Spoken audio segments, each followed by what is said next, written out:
Meron pa. Natutuparin ko ng buong katapatan at sigasig Natutuparin ko ng buong katapatan at sigasig ang aking mga tungkulin ang aking mga tungkulin bilang Pangulo ng Pilipinas, bilang Pangulo ng Pilipinas, pangangalagaan at ipagtatanggol ang kanyang konstitusyon, ipatutupad ang mga batas nito, ipapatupad ang mga batas nito, magiging makatarungan sa bawat tao, at itatalaga ang aking sarili sa paglilingkod sa bansa. Kasi ginawa ako ng Diyos. Congratulations, Mr. President. Oh my God! That is the president. He's the president. Chilling. Oh my God. Oh my God. Oh my God. Now he's the president.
Excellencies, ladies and gentlemen, the President of the Republic of the Philippines, President Ferdinand Romualdez Marcos Jr.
Excellency, the Kevin Hurley, Governor General of Australia, and First Lady Linda Hurley, Their Excellencies, Special Envoys, and Heads of Delegations, His Excellency, Most Reverend Charles John Brown, and the esteemed members of the Diplomatic Corps, Vice President Sara Duterte,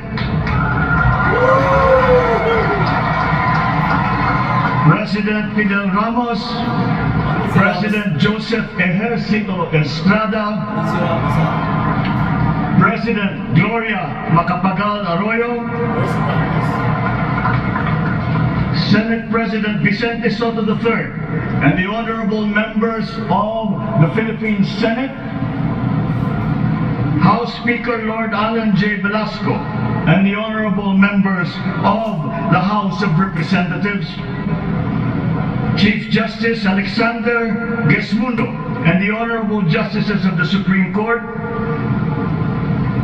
of course, First Lady Lisa Araneta, and my children, Alexander, Sandro, Simon, and Vincent. I cannot proceed without a special greeting, of course, to the former First Lady Imelda Romualdez Marcos.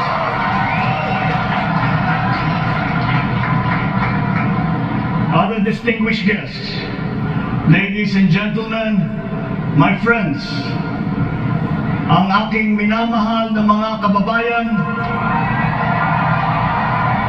magandang tanghali po sa inyong lahat. This is a historic moment for us all. I feel it deep within me. You, the people, have spoken, and it is resounding. When my call for unity started to resonate with you, it did so because it echoed your yearnings, mirrored your sentiments, and expressed your hopes for family, for country, and for a better future. That is why it reverberated and amplified as it did, to deliver the biggest electoral mandate in the history of Philippine democracy.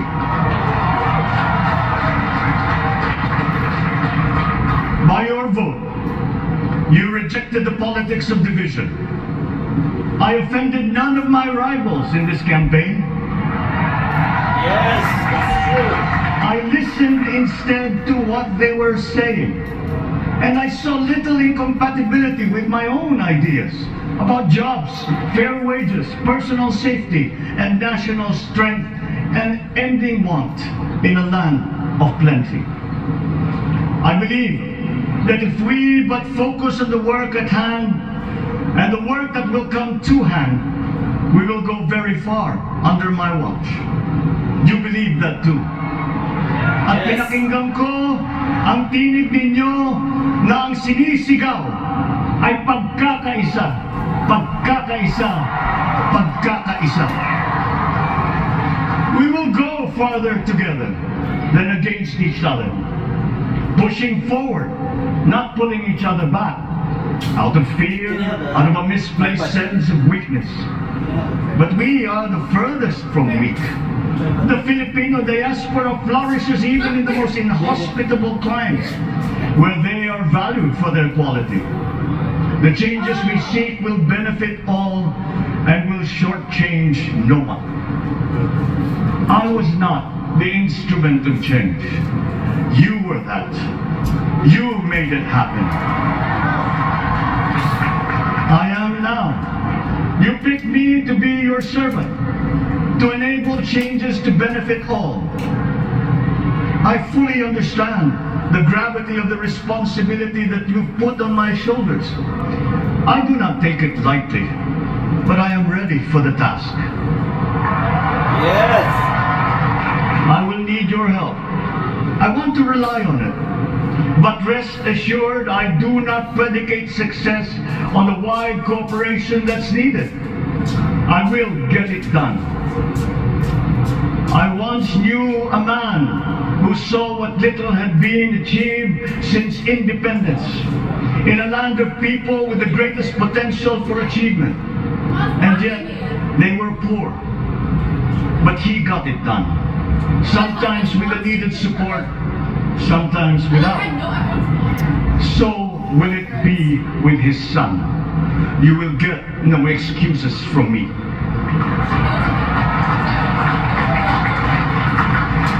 I am here not to talk about the past. I am here to tell you about our future. A future of sufficiency, even plenty, of readily available ways and means to get done what needs doing.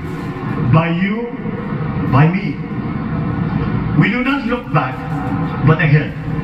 Up the road that we must take to a place better than the one we lost in the pandemic. Gains made and lost, opportunities missed, well-laid plans superseded by the pandemic. Indeed, ours was the fastest growing economy in ASEAN by ways now outdated. We shall be again by a radical change in the way the world must now work to recover what we have lost in that fire and move on from there. We face prospects of the spread of the war abroad, of which we are totally blameless. We seek friendship with all. But countries like ours will bear the brunt of it. And if the great powers draw the wrong lessons from the ongoing tragedy in Ukraine, the same dark prospect of conflict will spread to our part of the world. Yet, there is more out there. Like going forward by new ways of doing that the pandemic forces to adopt. A stronger resilience, quicker adaptability. They are our best prevention. They are our best protection. Quiet reflection in a rough and tumble campaign of a breadth and intensity never experienced revealed some of them. Such as the willingness to listen despite the noise, the hesitation to quarrel over differences, and to never ever give up hope of reconciliation. These gave me the peace to ponder deeper. There are hints of a road not taken that could get us out of here quicker to something better, something less fragile. There is also what you, the people, did to cope. But this time empowered by new techniques and more resources.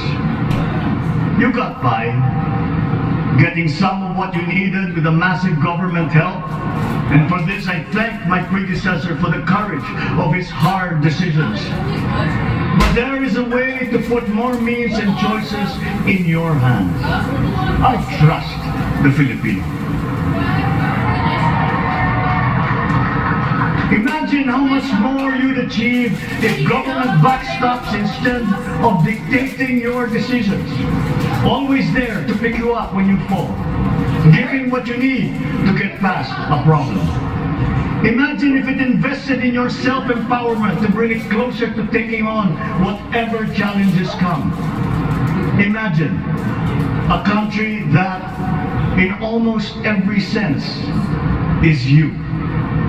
Now imagine what you and government can achieve together.